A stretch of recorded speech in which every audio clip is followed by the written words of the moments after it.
Bukan sekedar hidup, tapi hidup dalam kelimpahan. Supaya ada sesuatu yang bisa dibagikan kepada orang banyak. Sehingga orang banyak bisa memuliakan Allah. Oh ya la bakasya la bala bala bala bala bala bala bala bala bala. Secara rohani Tuhan, biarlah kami berlimpah-limpah dengan hikmat-Mu, pengertian, sukacita dan damai sejahtera. Dalam nama Yesus. Secara jasmani ya Tuhan, Biarlah Kau beri sehat dan umur panjang buat kami.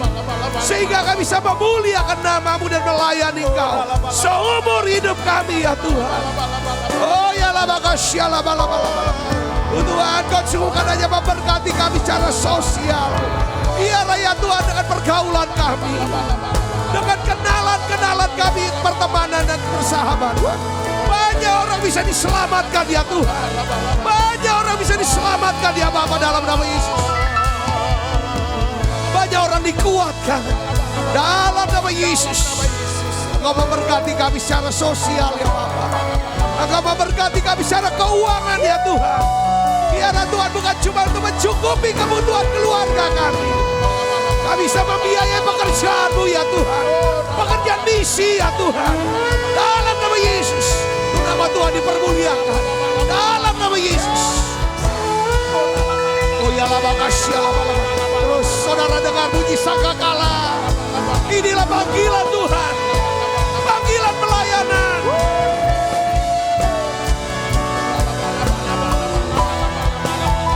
Dalam nama Yesus. Biarlah ya Tuhan doa kami naik ke hadapan-Mu ya Bapa. Berdoa terus. Oh ya lama kasih lama.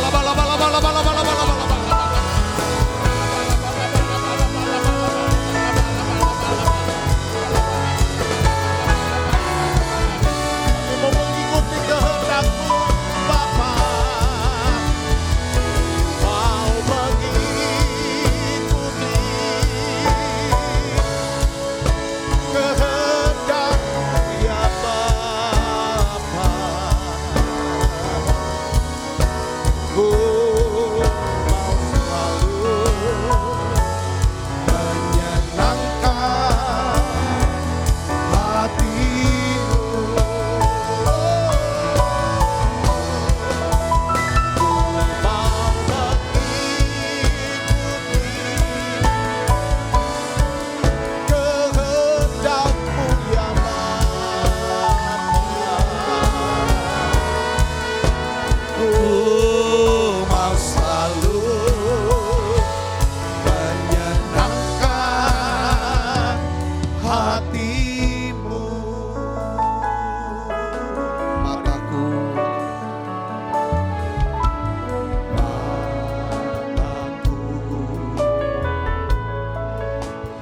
Tertuju padamu,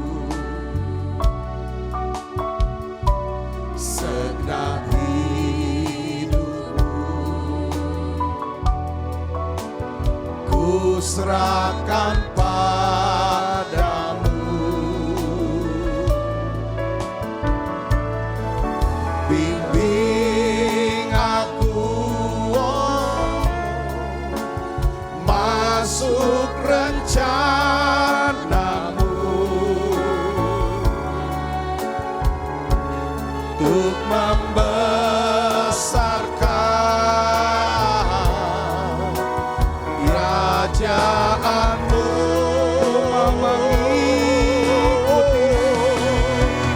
Ku mau mengikuti kehendak-Mu ya Bapa. Ku mau selalu menyenangkan hati-Mu. Shalom saudara. Shalom. Luar biasa tadi dalam doa pujian penyembahan Tuhan ajar kita, Roh Kudus tuntun kita untuk berdoa, minta roh hikmat, wahyu, pengertian, akal budi sorgawi. Saudaraku, lawatannya, hadiratnya begitu kuat. Nah hari ini, saudara, saat ini maksud saya, saat ini kalau ada di antara saudara yang mau didoakan secara khusus, ini saya doa secara khusus, tadi saya ajakan Roh Kudus untuk ayo kita doa, minta. Bukan cuma sekedar kita minta kebutuhan kita, tapi kita minta supaya Tuhan beri kita visi untuk bisa mewujudkan visi panggilan Tuhan, tugas Tuhan dalam hidup kita. Yang percaya katakan amin. Jadi kalau saudara mendapatkan tugas dari Tuhan, ya kan? Untuk apa? Untuk lakukan, ya kan? Untuk tugas dari Tuhan. pasti dia akan lengkapi kita, cukupi kebutuhan kita dalam hal apa? Ya pewahyuan, hikmat, akal budi, secara rohaninya dia cukupin. Yang kedua adalah secara jasmani, dia beri kita sehat dong. Dia berikan kita umur yang panjang sampai tugas itu selesai. Yang ketiga dia kirim juga orang-orang untuk dapat ya saudara mendampingi kita, melengkapi kita. Untuk mensukseskan panggilan Tuhan dalam hidup kita. Itu namanya berkat sosial. Yang keempat, dia juga kirim dan dia sediakan saudaraku keuangan untuk bisa membiayai daripada tugas ini. Katakan amin saudara. Jadi tadi kita doa. Saudara kita doa minta bukan cuma sekedar disembuhkan. Bukan cuma sekedar dicukupi kebutuhan keuangan kita. Tapi saudara coba mulai tadi kita doa supaya Tuhan beri saya tugas pelayanan. Untuk saya bisa melayani Tuhan. Saudara bisa punya bebannya apa. Saudara dapat panggilannya itu apa. Lakukan itu. Tadi kita sudah doa. Yang gitu. Nah sekarang kalau ada pokok doa. Mungkin saudara minta untuk Tuhan sembuhkan. Tulis di kolom komen. Di YouTube channel saudara. Ya, atau di Facebook. Saudara bisa tulis. Dimanapun. Ya kan sebagai pokok doa. Saya percaya. Sementara saudara tulis. Dari hati yang dalam itulah doa saudara. Itu pasti akan naik ke hadapan hari Tuhan. Kalau saudara tidak sempat tulis. Saudara sekarang tidak sempat tulis. Saudara cukup saya akan sepakat berdoa bersama saudara. Yang tulis dan tidak tulis kita doa. Saya percaya pada waktu kita berdoa sepakat. Saudara sepakat dengan saya sepakat dengan saudara. Ya kita doa. Dan seluruh teman-teman saudara-saudara yang hadir di menara doa online ini. Ya kan, saudara tidak tulis, saudara juga ada. Tapi saudara mau mendukung pokok-pokok doa ini. Ayo kita doa bareng bersama dengan saya. Kita akan bersyafaat untuk mereka ini. Mari saudara angkat tangan kita. Saudara bisa tulis, saudara tulis di kolom komentar pokok-pokok doa saudara. Silakan. Oh mujizat itu masih ada. Mujizat itu masih ada. Yes. Saya percaya mujizat itu masih ada. Oh ya laba kasya laba. Oh ya laba. Oh ya laba kasya laba. Kita nyanyi, kita naikkan nyanyian ini saudaraku. Sebagai iman kita sebelum kita berdoa. Di saat ku tak berdaya, kuasa-Mu yang sempurna. Ketika ku percaya mukjizat itu nyata, bukan karena kekuatan, namun Roh-Mu ya Tuhan. Ketika ku berdoa, mukjizat itu nyata. Mari dengan iman katakan, di saat ku tak berdaya, kuasa-Mu yang sempurna. Ketika ku percaya mukjizat itu nyata, bukan karena kekuatan, namun Roh-Mu ya Tuhan. Ketika ku berdoa, mukjizat itu nyata. Ketika ku berdoa, mukjizat itu nyata. Ketika ku berdoa, mukjizat itu nyata.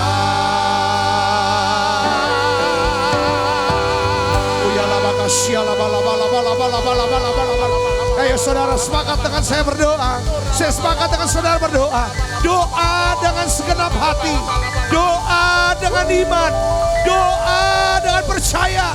Di dalam nama Yesus. Di dalam nama Yesus. Tuhan lihat doa kami. Tuhan lihat doa kami. Dalam nama Yesus. Biar doa ini naik. Naik. Naik ke hadapan Tuhan. Dalam nama Yesus.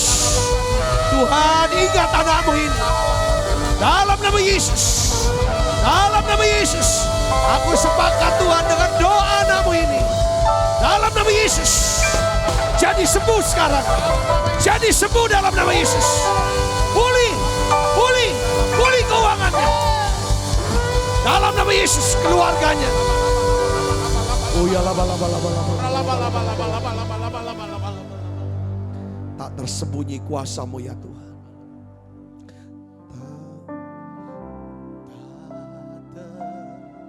Sembuh. Buka suara, sembah Dia. Kuasa Allah.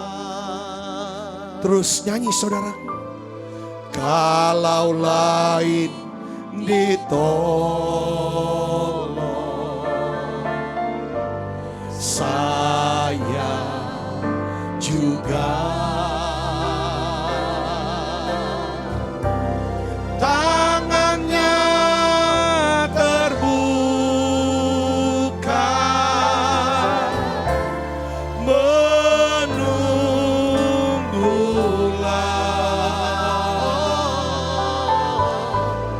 tak tersembunyi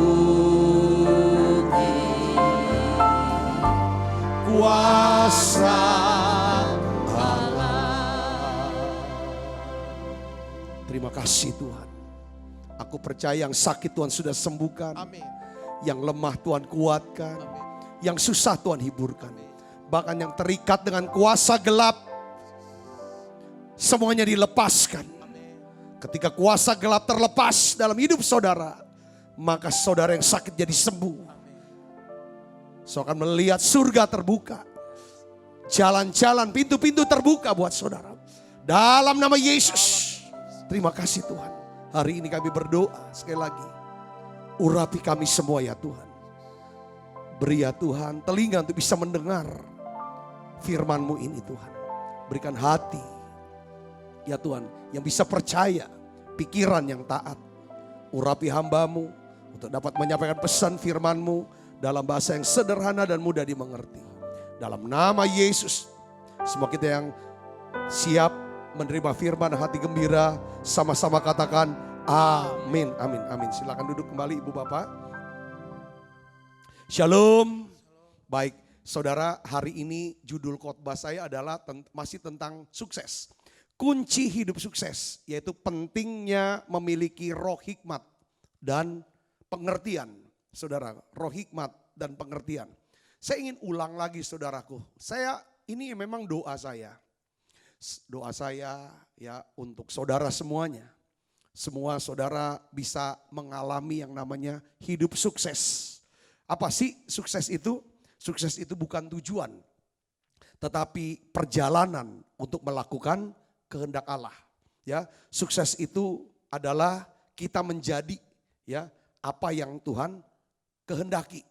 Kita melakukan apa yang Tuhan kehendaki dan kita memiliki apa yang Tuhan kehendaki. Itu sukses saudaraku yang Kristus. Nah, Raja Daud saudara memberikan nasihat sukses kepada Salomo, anaknya saudara yang dikasihi, agar berusaha memperoleh hikmat dan menambahkannya dengan pengertian. Jadi tidak cukup hikmat tapi tambahkan dengan pengertian. Mari kita buka Alkitab kita saudara dari Amsal 4 ayat 5, 6, 7 dan 8. Saudara baca pelan-pelan ya ayat ini ya. Saya sangat mengharapkan setiap pengajaran firman Tuhan ini saudara yang saya bagikan, saudara bisa catat atau kalau tidak catat saudara bisa capture foto. Saudara baca ulang lagi, baca ulang lagi, baca ulang lagi. Itu manfaatnya dahsyat banget dalam hidup saudara. Ini bisa ngubah yang dimana kita nggak bisa ubah. Rupanya saudara bisa melihat kuasa firman ini dan kuasa Roh Kudus yang akan mengubahkan. Hanya dengan apa? Mendengarkan firman, saudara mulai mengulang lagi dengan membacanya, lalu mendoakannya, memikirkannya. Dan bilang, iya ini akan terjadi dalam hidup saya. Itu saudara akan terjadi. Katakan amin. Sukses, iya akan sukses. Sukses apa? Saya akan melakukan ini. Hidup saya adalah perjalanan untuk melakukan kehendak Allah. Wah, kalau perjalanan hidup kita adalah kalau hidup kita adalah perjalanan melakukan kehendak Allah, kita pasti menjadi orang yang apa? Menyenangkan hati Tuhan, yang berkenan kepada Tuhan. Katakan amin. Nah, Amsal 4 ayat 5 dan 6 ini merupakan nasihat. Sebenarnya nasihat daripada Raja Daud kepada Salomo. Ini ya, katakan kita baca sama-sama. 1, 2, 3. Perolehlah hikmat, perolehlah pengertian. Jangan lupa, jangan menyimpang dari perkataan mulutku. Janganlah meninggalkan hikmat itu, maka engkau akan dipeliharanya. Kasihilah hikmat itu, maka engkau akan dijaganya. Permulaan hikmat ialah apa? Perolehlah hikmat. Dan dengan segala yang kau perolehlah apa? Pengertian. Junjunglah dia, maka engkau akan ditinggikannya. Engkau akan dijadikan terhormat. Apabila engkau memeluknya, ia akan mengenakan karangan bunga yang indah di kepalamu. Mahkota yang indah akan dikaruniakannya kepadamu. Ini nasihat daripada Raja Daud. Ketika Salomo muda. Lalu ditulis oleh Salomo dalam kitab Amsal, saudaraku. Jadi dia mengerti bahwa apapun yang saya miliki. Apapun yang kau miliki. Pergunakanlah itu. Ya kan, untuk memperoleh hikmat. Dan memperoleh pengertian. Katakan amin. Nah orang ya jadi ada kita harus ngerti bahwa hidup kita tuh kalau saudara kerja bukan cuma sekedar untuk cari duit. Bekerjalah supaya saudara semakin bijaksana. Makin pinter. Ya kan? Punya hikmat. Kemudian bekerja kita tambah hikmatnya, tambah pengertiannya. Makanya kan selalu ngomong nasihat orang tua dulu. Kamu kerja jangan fokusnya duit. Memang perlu duit. Tapi kerjalah untuk bisa menambah pengalaman hidupmu. Dari pengalaman hidup itulah nanti keluar yang namanya apa? Hikmat, pengertian. Yang mengerti katakan amin saudara. Jadi itu. Makanya kalau kerja, saudara, kalau orang-orang yang cerdas secara rohani, cerdas secara emosional, kalau dia kerja, saudaraku, dia harus kerja untuk membuat dia tuh tambah pinter. Makanya dia kalau misalnya kerjanya monoton seperti itu, ya kan dia akan cari kerja, tambahan lagi kerjaan saudaraku yang membuat dia tambah pinter. Mungkin tambah capek, tapi dampaknya tambah pinter. Makanya kadang-kadang ada istilah, ya kan kamu kalau misalnya suruh jalan berapa? 1 mil. Kamu jalanlah 2 mil kata Tuhan. Peraturan zaman dulu, zamannya Yesus. Orang-orang Yahudi kalau ketemu tentara Romawi, saudara tahu kan? Maka orang Yahudi itu, orang yang dijajah itu harus ngangkut ransel barang-barang daripada si tentara itu selama 1 mil. Nah Yesus bilang kalau kau ketemu tentara, lalu tentara itu suruh kamu manggul dia punya barang. Memang peraturannya 1 mil, tapi kau jalan 2 mil, tambahin 1 mil lagi. Jadi biasakan. Itu tambahnya apa? Supaya kamu bisa mendapatkan apa? Pengalaman yang lebih. Hikmat pengertian yang lebih. Nah sekarang saya ingin bagikan saudara tahu ya. Hikmat itu apa sih? Pengertian itu apa sih? Nah, kita akan lihat sini. Amsal 3 ayat 19. Amsal 3 ayat 19 kita baca sama-sama ibu bapak. 1, 2, 3. Dengan hikmat Tuhan telah meletakkan dasar bumi. Dengan pengertian ditetapkannya langit. Ulangi, baca yang keras. 1, 2, 3. Ayo yang di rumah. Saudara yang ikut program ini, ayo baca. 1, 2, 3. Dengan hikmat Tuhan telah meletakkan dasar bumi. Dengan pengertian ditetapkannya langit. Katakan amin. Nah lihat saudara sini sih. Saya mau kasih tahu hikmat sama. Ya. Saya langsung kasih contoh nanti saya baru definisikan. Khotbah saya kemarin tentang Ishak. Saudara, karena Ishak ini orang yang dekat sama Tuhan. Makanya dia bisa dengar nasihat Tuhan. Nasihat Tuhan itu adalah tuntunan Tuhan. Yang kita kenal dengan istilah hikmat. Saya bisa ngerti gitu. Jadi Ishak mendapatkan hikmat Tuhan. Apa? Jangan pergi ke Mesir. Diamlah di negeri yang akan kukatakan kepadamu. Itu hikmat. Hikmat itu adalah apa? Saudara, tuntunan Tuhan. Itulah yang namanya nasihat Tuhan. Saudaraku. Nah selanjutnya saudara, Ishak mendapat pengertian tentang apa yang harus dilakukan ketika dia berdiam di Gerar. Itu pengertian. Saudaraku, apa yang dia buat? Dia menabur benih. Saudara, di tanah itu. Ishak dapat hasil berapa? 100 kali lipat. Karena dia diberkati Tuhan. Ishak jadi kaya, kian lama kian kaya. Sehingga ia menjadi sangat kaya. Nah, Jadi Ishak yang semakin kaya, dia menambahkan. Ini pengertian nih. Kalau udah kaya harus tambahkan dengan apa saudaraku? Berusaha untuk hidup damai. Dia menjauhi pertengkaran. Saudaraku, makanya kemarin taat, tabur, tenang. Saudaraku. Nah Ishak kita kenal sebagai orang yang sukses di hadapan Tuhan. Dia berkata di dalam Kejadian 26 ayat 22 katakan apa? Sekarang Tuhan telah memberi kelonggaran kepada kita sehingga kita dapat apa? Beranak cucu. Dalam terjemahan yang lainnya bahasa Inggris sebenarnya fruitful. Beranak cucu iya, tapi fruitful. Fruitful itu artinya bukan cuma beranak cucu, tapi juga bisa berguna, berbuah-buah. Itu sukses di negeri ini, di negeri ini. Jadi artinya apa saudara? Ishak melakukan kehendak Tuhan. Ishak apa? Menjadi apa yang Tuhan kehendaki. Ishak memiliki apa yang Tuhan berikan. Saya bisa ngerti sini, sukses dia. Karena dapat apa? Hikmat dan pengertian. Jadi hikmat itu penting untuk meletakkan dasar. Hikmat itu penting untuk meletakkan dasar. Hikmat itu penting untuk memulai suatu pekerjaan. Kerjaan apa? Saudara mau kerja apa? Bidang apa? Kapan? Di mana? Hikmat itu penting untuk mengambil keputusan. Keputusan untuk menikah, keputusan untuk pindah kerja, keputusan untuk bisnis, segala macam. Jadi hikmat itu penting untuk memulai. Dengan hikmat Tuhan meletakkan dasar bumi. Saya bisa ngerti gini. Tetapi saudara, jika saudara mau mencapai sesuatu yang di atas. Ya, kalau kita mau mencapai sesuatu yang di atas, yang lebih tinggi lagi. Kita perlu apa? Bukan cuma hikmat. Tapi apa? Roh pengertian. Katakan amin. Hikmat cuma mulai. Mulainya benar. Tapi jalaninnya itu juga perlu.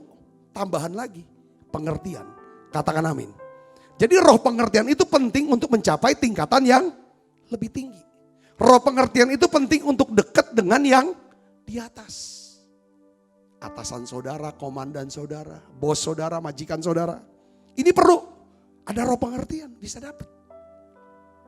Roh pengertian ini penting kalau kita mau diangkat tinggi, naik ke atas. Jadi kalau seorang punya roh pengertian, sebetulnya ini mengenai apa? Penguasaan akan banyak hal. Ya, roh pengertian ini adalah pekerjaan Roh Kudus dalam hidup kita. Sehingga kita bisa mengenali banyak hal. Kita tahu, saudaraku, apa yang harus kita kerjakan. Ya kan? Jadi yang namanya roh pengertian ini apa? Diperlukan kedekatan. Kedekatan tertentu dengan Tuhan untuk mempunyai roh pengertian. Katakan amin. Saya kasih contoh saudara, saya kasih contoh nih. Di Alkitab. Ini ada sesuatu yang kalau saudara perhatikan dengan jeli ya. Ini ada satu keanehan. Aneh atau ganjil lah. Ganjil gitu loh. Kayaknya kok unik aneh nih. Ada yang aneh nih. Ada yang gak biasa maksud saya. Coba lihat. 1 Tawarik 25 ayat 1 sampai 2. Perhatikan saudara ayat ini. Kita baca sama-sama. 1, 2, 3. Selanjutnya untuk ibadah Daud dan para panglima. Selanjutnya untuk ibadah. Perhatikan. Untuk ibadah. Daud dan para panglimanya. Garis bawah ini. Menunjuk anak-anak Asaf, anak-anak Heman, anak-anak Yedutun. Ini anak-anak Lewi sebenarnya. Keturunan Lewi ya saudara. Mereka bernubuat dengan diiringi kecapi, gambus dan ceracap. Daftar orang-orang yang bekerja dalam ibadah ini ialah yang berikut. Dari anak-anak Asaf ialah Sakur, Yusuf, Netanya, Asa, Rela, anak-anak Asaf di bawah pimpinan Asaf yang bernubuat menurut apa saudara? Petunjuk raja. Saudara sini katakan apa? Untuk beribadah. Daud dan para panglima menunjuk siapa yang harus kerja. Yang menjadwal pelayanan itu Daud dan para panglima. Sedangkan para panglima bukan untuk perang. Untuk ibadah. Kita lihat di sini. Bukankah para panglima itu adalah orang yang memimpin perang? Kenapa kok Daud dan para panglima yang menjadwal pelayanan? Jadwal pelayanan tuh Daud sama para panglimanya yang nyusun jadwal. Siapa yang khotbah, siapa yang ini, siapa yang ini, siapa yang... Kalau zaman sekarang gitu saudaraku. Kita lihat sini. Para panglima adalah orang-orang yang berdiri di sekitar siapa? Daud. Orang yang ada di sekitar tahta adalah orang-orang, saudara, yang biasanya saudaraku yang Kristus adalah orang-orang yang dekat dengan raja. Orang yang bisa dekat sama raja adalah orang yang punya minat yang sama dengan rajanya. Daud punya minat apa saudara? Sujud, menyembah, beribadah kepada Tuhan. Daud tuh sukanya nyembah, ibadah. Jadi hanya orang-orang yang punya minat yang sama, passion yang sama, yang bisa dekat sama Daud. Makanya Daud tidak akan pernah menunjuk para panglima yang tidak punya passion yang sama, yang minat yang sama dengan dia. Saudara bisa ngerti sini? Katakan amin.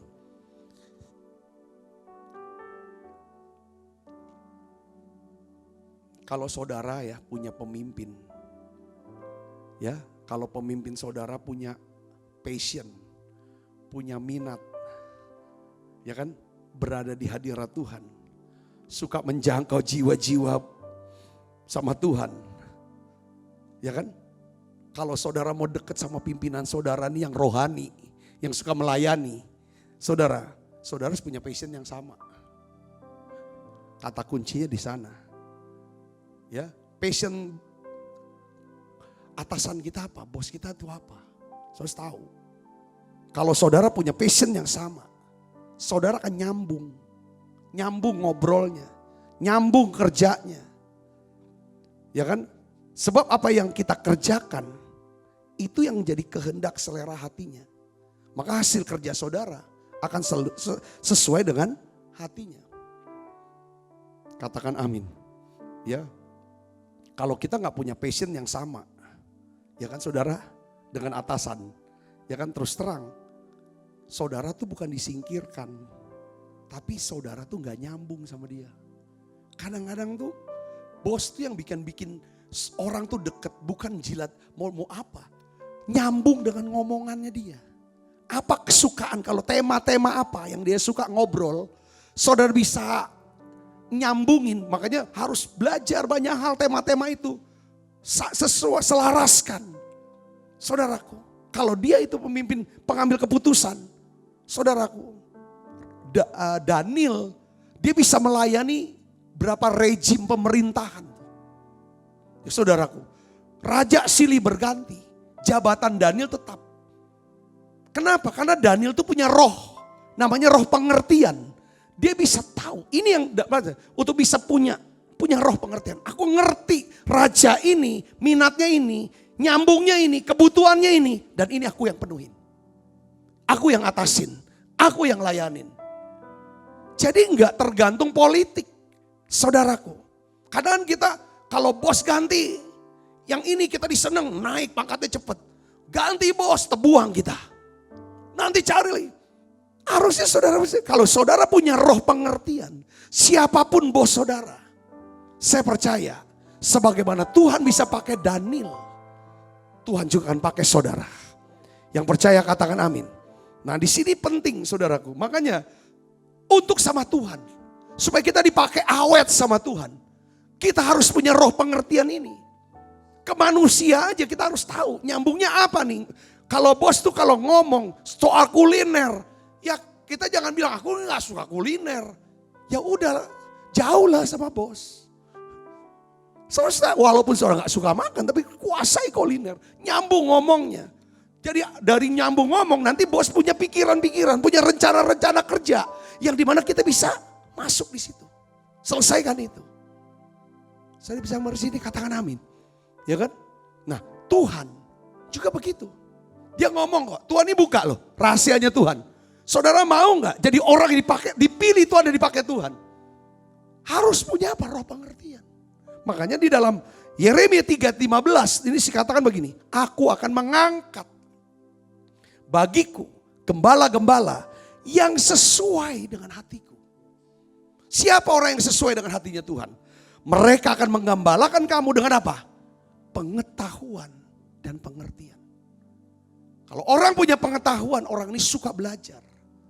Suka menyelidiki sesuatu. Rajin sehingga punya pengalaman. Saudaraku, ini kita lihat pengetahuan dan pengertian.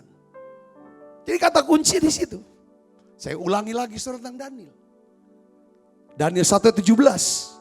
Saudara tahu, yang membedakan Daniel dari keempat sahabatnya yang lain. Ya ketiga sahabatnya yang lain. Itu apa? Daniel punya roh pengertian. Coba kita baca sama-sama ayatnya 1, 2, 3. Kepada keempat orang muda itu Allah memberikan pengetahuan dan kepandaian tentang berbagai-bagai tulisan dan hikmat. Allah memberikan pengetahuan dan kepandaian.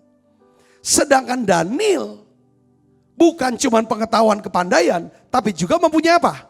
Pengertian tentang berbagai-bagai penglihatan dan mimpi. Kita nggak dengar, nggak lihat lagi, nggak baca lagi di kitab Daniel. Saudaraku, bahwa ketiga sahabatnya itu setelah rejim daripada Nebukadnezar. Saudaraku, tapi Daniel terus. Nebukadnezar diganti. Ya kan, dengan raja baru. Saudara, dia terus. Kenapa? Punya roh pengertian ini, saudara. Nah sekarang pertanyaannya. Ya kan, kok Daniel bisa sih dapat apa Tuhan tuh pilih kasih? Ya enggak. Prinsipnya gini saudara, Matius 7 ayat 7. Mintalah, maka kamu akan diberi. Kalau kamu gak minta, ya gak dikasih. Coba buka Daniel 10 ayat 12. Ini lihat saudara, lalu katanya kepadaku, janganlah takut Daniel, sebab telah didengar perkataanmu sejak hari pertama engkau berniat untuk mendapatkan apa? Pengertian.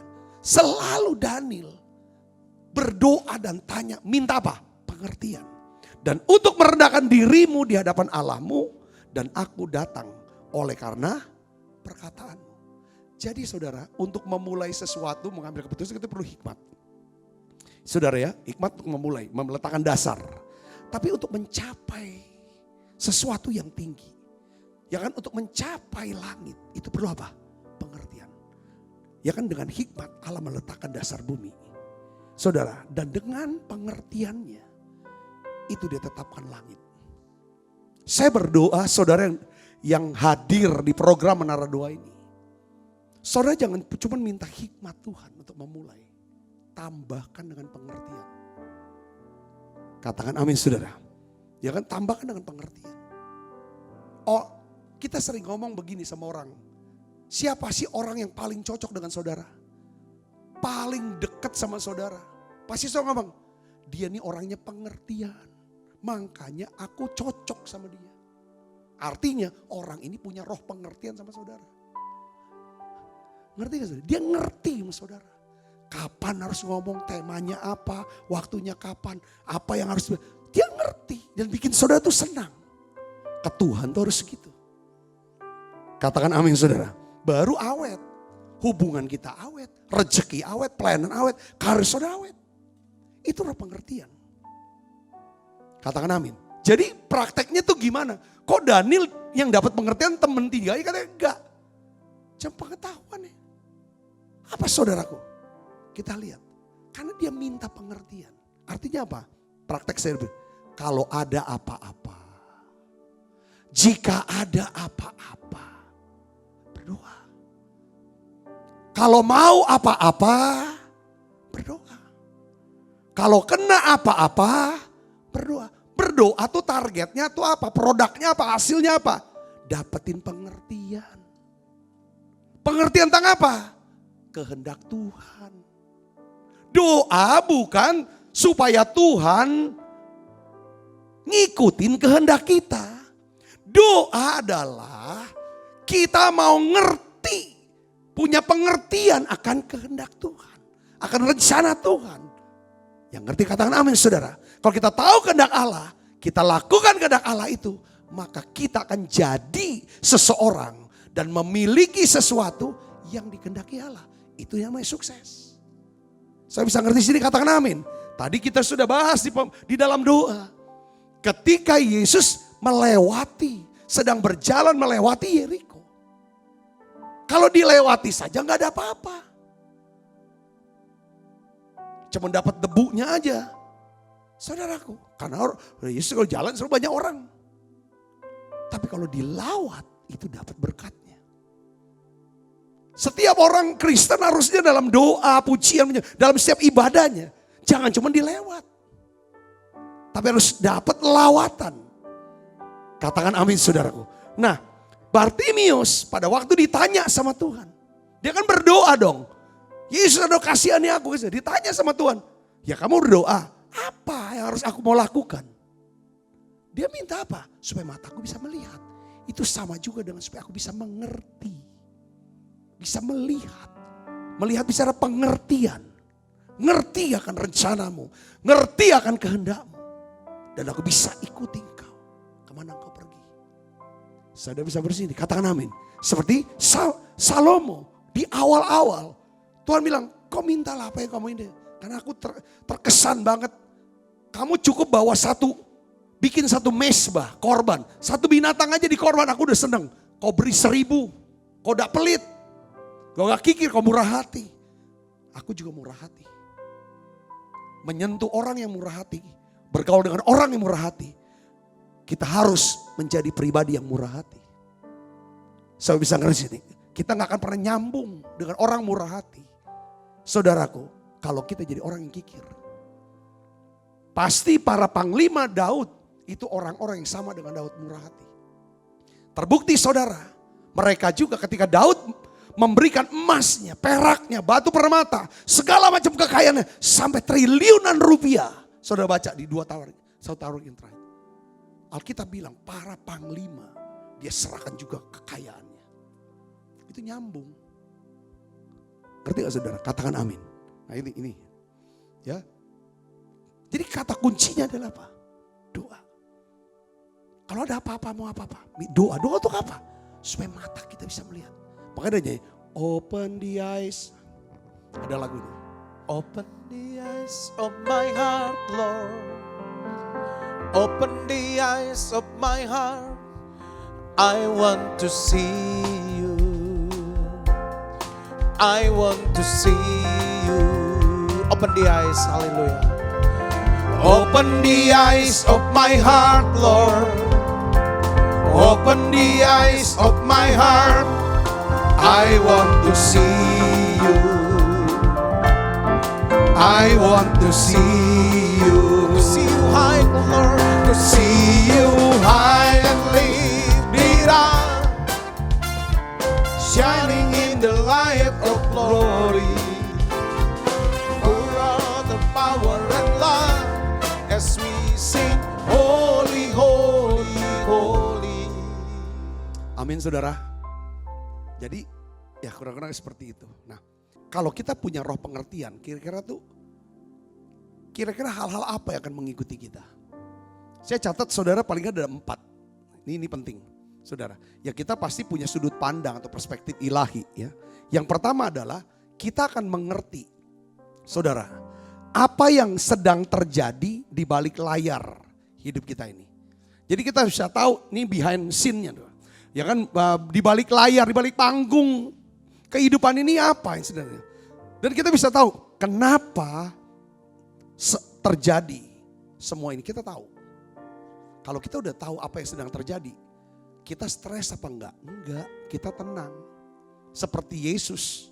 So dia dapat pengertian bahwa dia tidak akan mati kecebur di laut Teberau, di Danau Tiberias. Pada waktu badai sedang menghantam perahu murid-murid. Makanya Yesus bisa tidur. Kan dia tahu di balik itu. Saudara punya pengertian. Katakan amin. Yang pengertiannya apa? Karena dia akan mati di kayu salib. Pada waktu usia 33,5 tahun.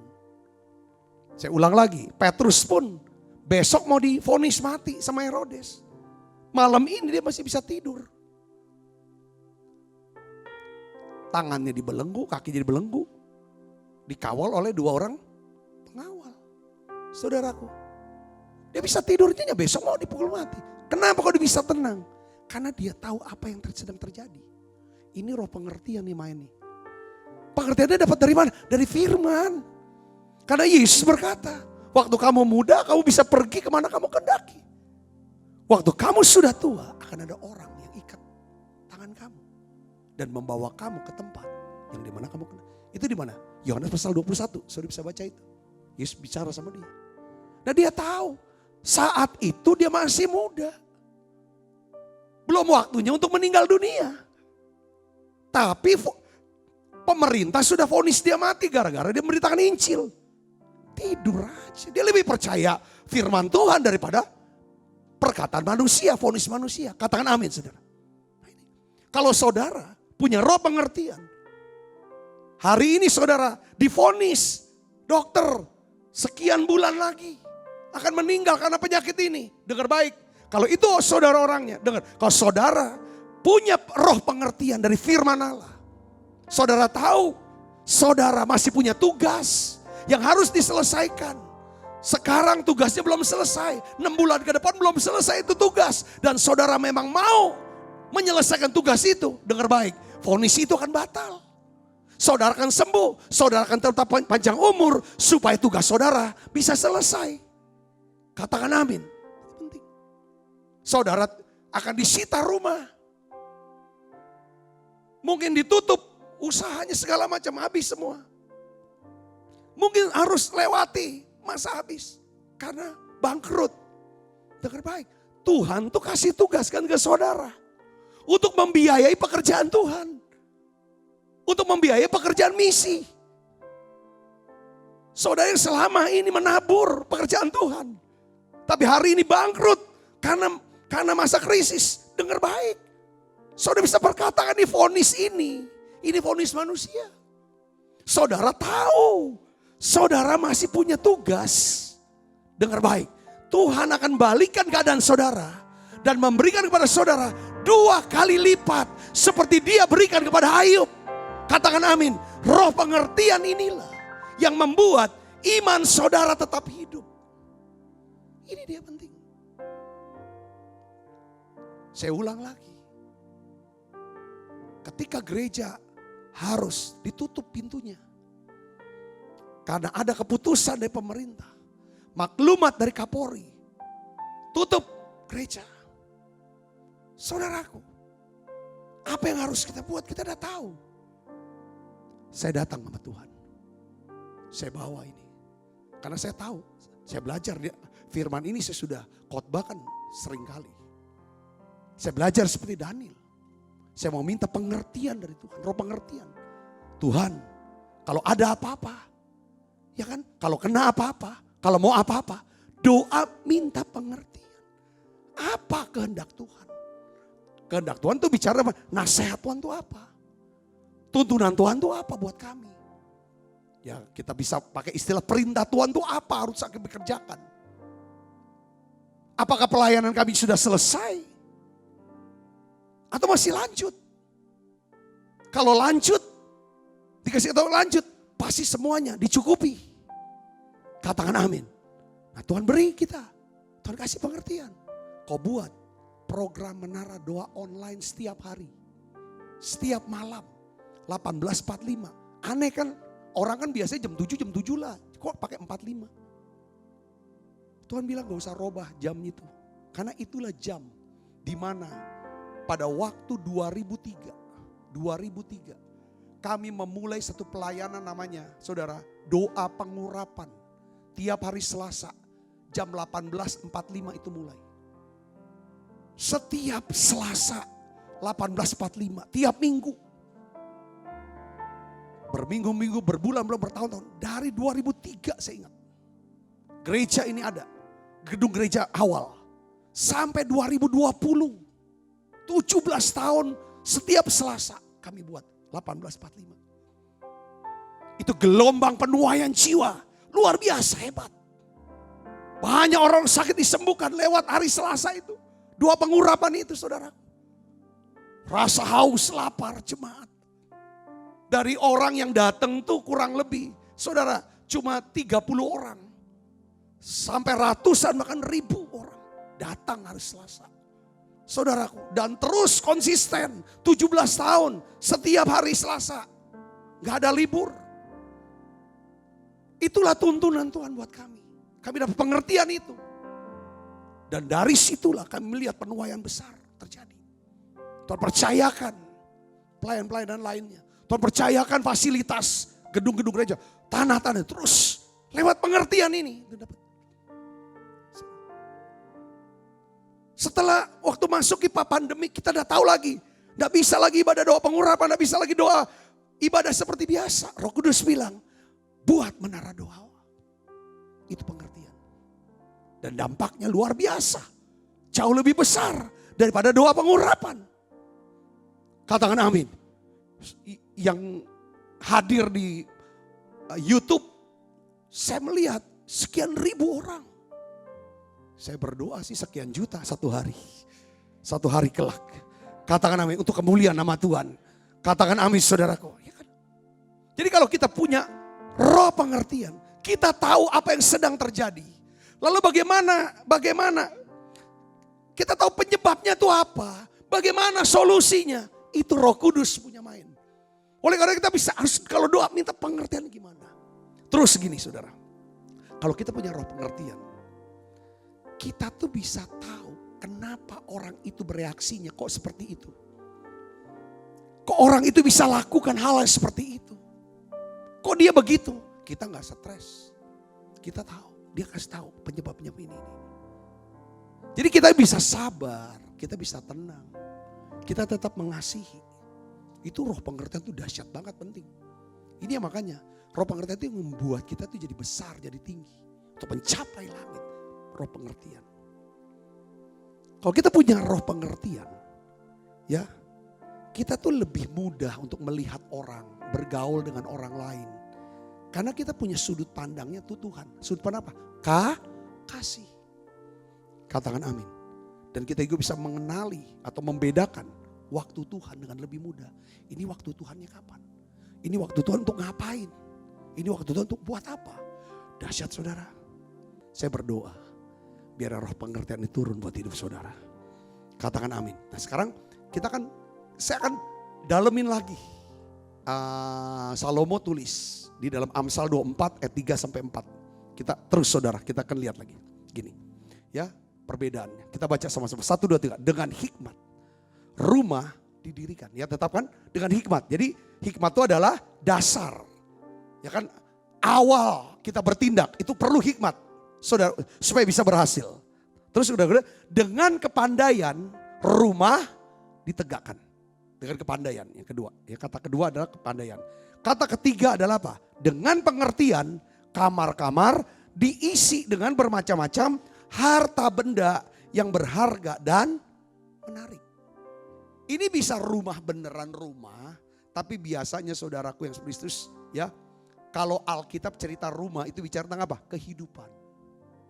Ya, rumah itu bicara tentang keluarga, kehidupan, saudara dan lain sebagainya. Kehidupan pekerjaan, kehidupan pelayanan, kehidupan rumah tangga, kehidupan satu kota, satu bangsa itu rumah, saudaraku. Jadi kita lihat sini, ya kan sudah ada 3, hikmat, kepandaian, pengertian. Coba kita lihat tentang kepandaian. Kepandaian itu adalah kemampuan. Ya, kepandaian atau pengetahuan adalah kemampuan untuk mengumpulkan fakta-fakta.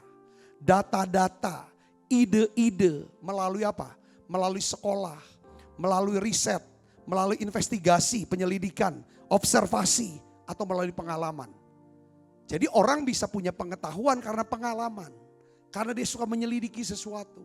Karena dia mempelajari sesuatu atau dia buat riset sesuatu. Dia dapat pengetahuan. Pengetahuan itu adalah apa? Data atau fakta.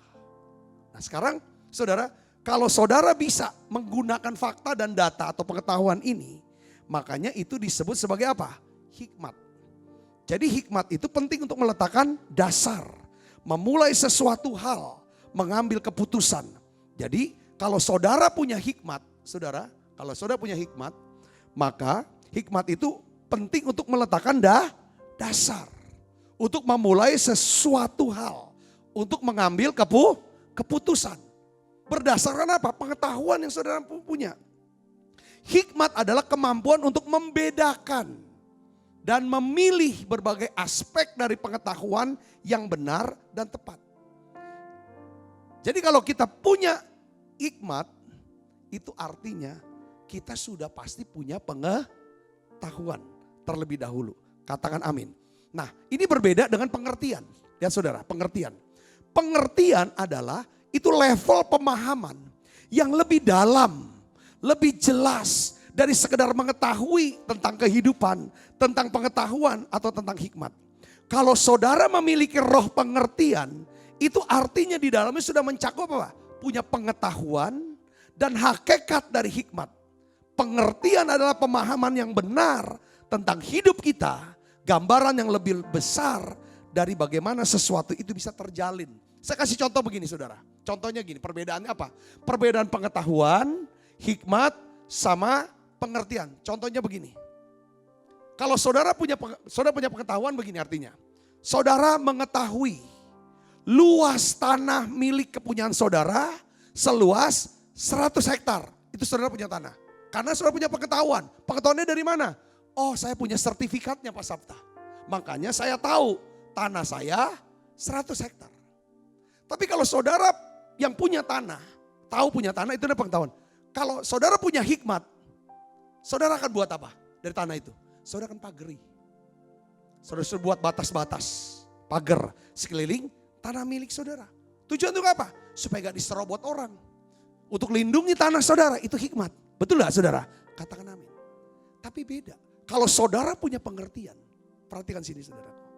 Pengertian inilah yang memberitahu saudara bahwa di dalam tanah saudara, di bawah tanah milik kepunyaan saudara, itu terkandung nikel, terkandung emas. Jadi saudaraku, pengertian inilah yang memberitahu kita bahwa kita memiliki harta kekayaan yang tersembunyi. Berupa nikel, tembaga, emas di bawah tanah milik saudara. Itu pengertian. Katakan amin. Dahsyat gak? Dahsyat tuh pengertian. Ya pengetahuan itu. Ya kan saudara? Nah, saya tutup dengan cerita ini. Pengertian tentang hidup. Karena lebih daripada kita punya uang ya. Pengertian ini. Kalau kita bisa punya pengertian. Dalam arti begini saudara. Bisa mengenali siapa sih musuh kehidupan kita. Mazmur 92 ayat 11 tolong bantu buka sampai ayat 12. Kita baca sama-sama. 1, 2, 3. Tetapi kau tinggikan tandukku seperti tanduk banteng. Aku dituangi dengan apa? Minyak yang baru. Ini urapan. Ini Roh Kudus. Dalam bentuknya bisa juga dengan apa? Roh pengertian. Hasilnya apa? Ayat 12. Perhatikan sini. Mataku memandang seteruku. Telingaku mendengar perihal orang-orang jahat yang bangkit melawan aku.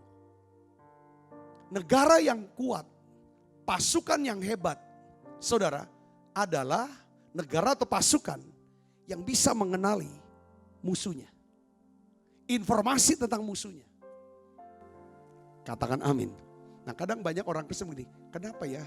Saya pengetahuan sudah ada. Saudara sudah mungkin udah belajar keras, saudara udah kerja yang keras, saudara sudah bangun hubungan yang baik. Tapi kok kenapa kok tidak belum menemukan keberhasilan? Saudara coba cek tentang 3 musuh ini. Saya melihatnya kalau kita bisa taklukkan 3 musuh dalam hidup kita ini.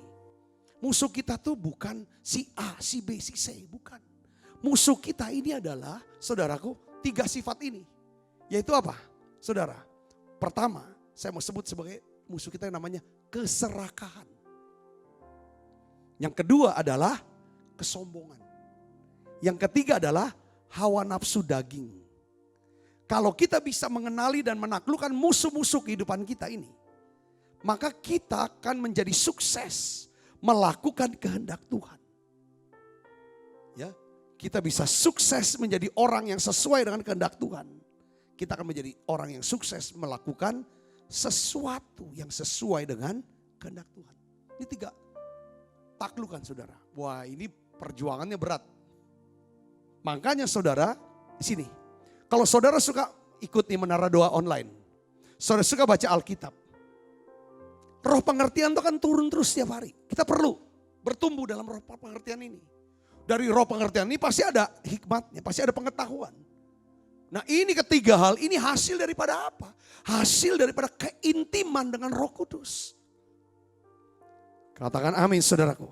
Ya, saya mau kasih tahu saudara. Nah Yesus, saudara Yesus, dia berikan kita pengertian. Bagaimana caranya menaklukkan 3 musuh kehidupan ini. Apa? Serakah. Keserakahan, kesombongan, hawa nafsu daging. Ada orang banyak bilang begini, saya punya sahabat saudaraku, dia cerita begini saudara. Ya orang udah senior lah, ini pengusaha senior. Beliau cerita gini, Pak Sabta, saya ini pada waktu tahun 98 krisis, ya, saya melihat teman-teman saya semua itu pada ngalami kejatuhan dalam bisnis mereka. Tetapi saya dapat anugerah dari Tuhan. Saya tuh tidak mengalami krisis di 98. Dia bilang begitu. Dia bilang, tahu nggak alasannya apa? Saya sebagai pengusaha, saya tuh ingin supaya setiap perusahaan saya tuh sehat. Yang kedua, caranya sehat adalah saya ingin pelihara cash flow yang cukup untuk membiayai kebutuhan daripada perusahaan. Saya kurangi sekurang-kurangnya. Kalau bisa yang namanya hutang daripada pinjaman kredit daripada bank. Jadi ketika datang yang namanya badai krisis moneter pada waktu itu. Karena saya nggak punya pinjaman yang banyak. Saya tenang. Ya memang bisnisnya saya nggak bisa sebutin ini kan. Cukup besar. Dan cuman itu aja. Jadi selain itu kuncinya apa lagi Pak? Ya saya tuh nggak serakah. Orang mau kerja ini semua kerja. Akhirnya nanti mau buka ini. Kalau keserakahan ini akibatnya apa? Yang ini lahir belum besar. Mau lahirkan lagi, mau besar. Ini belum menghasilkan, ini belum menghasilkan. Semua belum menghasilkan. Akhirnya perusahaan yang menghasilkan harus membiayai perusahaan-perusahaan yang baru dilahirkan dan mau bertumbuh besar. Akhirnya ketika datang badai. Wah. Ibu bapak ini bicara tentang serakah itu buat kita jatuh. Habis. Sombong kan seseorang yang tidak, kita udah belajar banyak hal tentang kesombongan. Orang sombong, orang serakah kan pasti selalu lihatnya diri sendiri. Egois lah. Egois, sombong sama hawa nafsu. Itu mah udah satu tritunggal itu saudara. Ya saudara itu tritunggal. Kalau sombong ya pasti ya saudaraku pasti, kalau serakah ya sombong ya serakah. Ya kan kalau sombong serakah pasti hawa nafsu dan emosinya tinggi. Emosinya tinggi. Saya cek aja kalau emosi tinggi cenderung kita ini serakah. Cenderung kita ini sombong. Kalau kita sombong cenderung hawa nafsu emosi kita tinggi. Kita ini serakah. Orang serakah nggak bisa berbagi. Dia mau semua harus jadi milik dia. Semua harus kasih penghormatan sama dia. Enggak ada yang dibagi dia. Itu namanya serakah. Saudara. Nah itu serakah. Makanya Yesus tuh kasih antidot. Penangkal daripada roh keserakahan. Ini kasih pengertian, ini penting. Kalau saudara dan saya punya roh pengertian. Dengar baik saudara. Kita sudah memulai dengan kasih karunia. Kamu diselamatkan oleh iman. Itu hikmat tuh. Saudara, hikmat Allah adalah Kristus. Kita terima Yesus. Tapi untuk jalani kehidupan Kristen yang sukses, saudara saya harus punya pengertian. Salah satu pengertian yang diajarkan adalah saya harus menaklukkan yang namanya musuh kehidupan kita. Yang pertama namanya apa? Serakah. Katakan amin. Katakan amin. Nah Yesus ajar di dalam Matius pasal 6. Saudaraku ayat 2. Ya kan? Yaitu apa? Supaya kita suka memberi sedekah. Dia bilang, apabila kamu memberi sedekah, jangan untuk dilihat, biar sedekah ini harus naik ke hadapan Tuhan. Jadi cara untuk menaklukkan roh keserakahan, saudara dan saya harus suka memberi sedekah, suka berbuat baik kepada orang-orang yang membutuhkan. Yang mengerti katakan amin saudaraku. Jadi kalau kita suka memberi sedekah, persembahan, maka Tuhan akan memberikan kita kuasa untuk menaklukkan apa? Roh keserakahan. Dan Tuhan juga akan memberikan kita apa? Kemurahan hatinya. Sehingga kita menjadi orang yang murah hati. Kalau kita jadi orang yang murah hati, kita bisa dekat dengan Allah yang murah hati. Saya bisa ngeris ini, katakan amin. Nah ini penting nih saudaraku. Tindakan ini dilatih. Nah makanya kalau kita beri sedekah, dinasehatin, kalau kamu beri sedekah tangan kanan, tangan kirinya nih jangan kasih tahu. Maksudnya gini, apa yang kita lakukan, jangan kita minta pujian manusia. Supaya orang lain puji-puji kita. Angkat kita bahwa kita ini orang yang baik. Enggak. Setiap yang sedekah ini harus kita buat supaya ini naik ke hadapan hadirat Tuhan. Kalau naik, pasti yang namanya roh serakah bisa dipatahkan. Kita kadang-kadang gak tahu loh kita serakah atau enggak. Ketika kita mau itu. Kalau ada kuasa ini yang ngerem. Kuasa ini yang membatalkan rencana kita. Kalau yang kuasa ini gak ada, itu blong, remnya blong. Mau ini, wah hampir. Akhirnya itu udah lobang supaya. Ya kan, mau ini, gitu. Wah, ketemu. Gitu.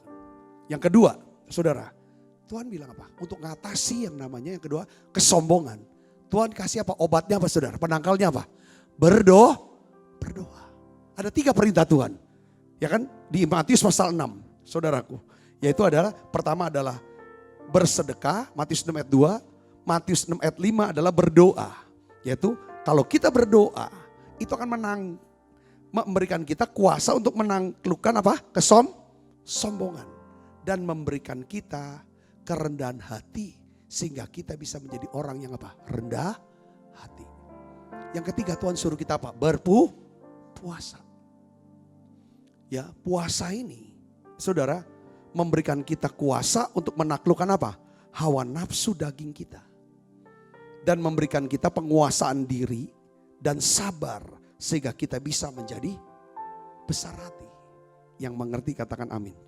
Kalau ketiga kewajiban agama ini, bersedekah, berpuasa, berdoa dan berpuasa, ya kan? Ya ketiga ini kan, selain memberikan kita kuasa untuk menaklukkan musuh kehidupan kita, yaitu keserakahan, kesombongan dan hawa nafsu, tapi juga memberikan kita pengertian untuk apa? Mengetahui kehendak Tuhan dalam hidup kita. Kalau kita bisa mengerti kehendak Tuhan, maka kita bisa melakukan kehendak Tuhan. Kita bisa menjadi sesuai kehendak Tuhan dan kita bisa memiliki sesuatu yang sesuai dengan kehendak Tuhan. Maka kita disebut sebagai orang sukses di hadapan Tuhan. Saya berdoa saudaraku, tiap hari saudara doa, Tuhan berikan saya roh pengertian, roh hikmat dan pengertian. Ajar saya Tuhan untuk mengerti, ya kan, akan kehendak-Mu, akan rencana-Mu, beri saya hati-Mu ya Tuhan. Saya percaya saudara, hari ini adalah hari di mana Tuhan akan memberkati kita semuanya.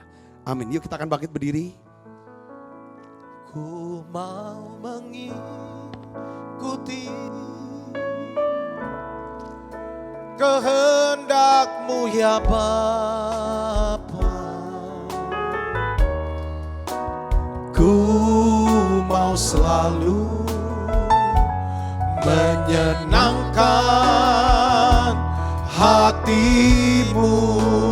Oh, ku mau mengikuti kehendak-Mu ya Bapa. Ku mau selalu menyenangkan hati-Mu. Kalau saudara seandainya habis ikut program Menara Doa ini, saudara mau lanjutkan berdoa pribadi sendiri di rumah. Coba saudara bawa ini kepada Tuhan. Tuhan, biarlah Tuhan beri saya kuasa untuk menaklukkan keserakahan saya. Berikan saya kuasa untuk bisa menaklukkan yang namanya kesombongan saya ini Tuhan. Berikan saya kuasa untuk bisa menaklukkan hawa nafsu daripada kedagingan kami. Ajar saya Tuhan Saya mau lakukan ini. Apapun yang saya bawa kepada Tuhan. Apapun yang saya persembahkan. Apapun yang saya berikan kepada siapapun. Untuk apapun. Biarlah itu akan naik ke hadapan Tuhan. Supaya aku punya kuasa untuk menaklukkan yang namanya keserakahan ini. Kalau saudara seandainya berdoa, doa saudaraku, minta biarlah kasih Tuhan dicurahkan dalam hati kita. Kalau kita punya kasih, pasti kita bisa punya sabar. Yang berdampak kepada apa? Orang sabar, cenderung orang ini menjadi orang yang apa? Rendah hati. Saudara, kalau saudara berpuasa, ambil keputusan puasa. Untuk bisa berkata tidak kepada perut, bilang tidak makan hari ini. Tidak makan saat ini. Untuk apa? Melatih. Untuk bisa menguasai diri. Jadi tenang. Melatih untuk sabar. Untuk sabar. Tujuannya apa? Supaya kita diberikan kuasa untuk menaklukkan apa? Hawa nafsu daging kita. Ada rem. Sehingga kita percaya bahwa ya kan, kebaikan Tuhan, kelemah lembutannya itu akan nampak dalam diri kita. Kita makan perjamuan kudus yuk. Bapa, dalam nama Yesus, terima kasih.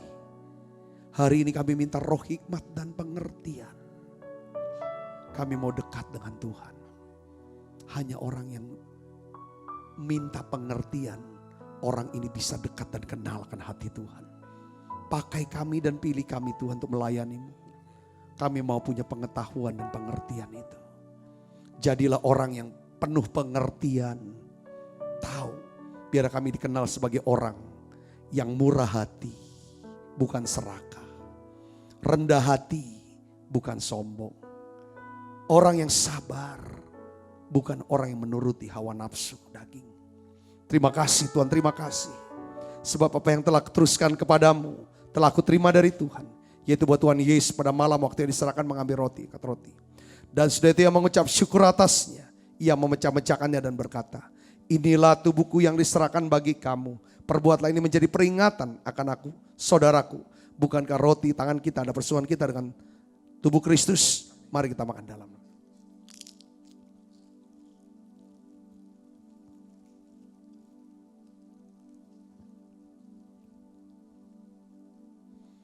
Angkat cawan di tangan kanan kita tinggi di depan Tuhan. Demikian juga yang mengambil cawan sudah makan lalu berkata, cawan ini adalah perjanjian baru yang terkait darahku. Perbuatlah ini setiap kali kamu meminumnya menjadi peringatan akan aku, saudaraku. Bukankah cawan perjanjian ini yang atasnya kita ucapkan syukur, ada persoalan kita dengan darah Kristus. Mari kita minum dalam. Terima kasih Tuhan. Ya, Haleluya. Mari naikkan pujian ini bersama-sama. Mari kedua tangannya saudara. Terima kasih Yesusku buat anugerah yang Kau beri setiap hari ini. Tuhan adakan syukur bagimu.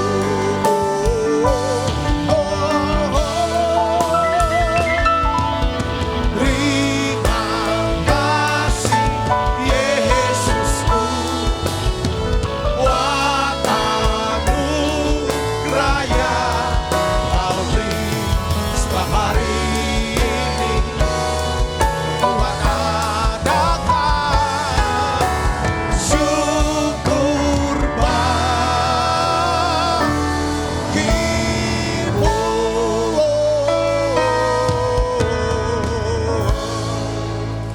Mari buka kedua tangan kita saudaraku, arahkan hati pandang kita ke surga untuk menerima berkat dari Allah. Kekasih Kristus, terimalah berkat yang berlimpah-limpah daripada Allah Bapa. Di dalam anaknya yang Tuhan kita Yesus Kristus. Persoalan yang manis seperti Roh Kudus menyertai saudara semua mulai daripada malam ini sampai Yesus datang menjemput kita dalam permainan sampai selama-lamanya. Semua kita yang percaya diberkati, sama-sama katakan amin. Selamat malam, Tuhan berkati saudara semuanya. Haleluya.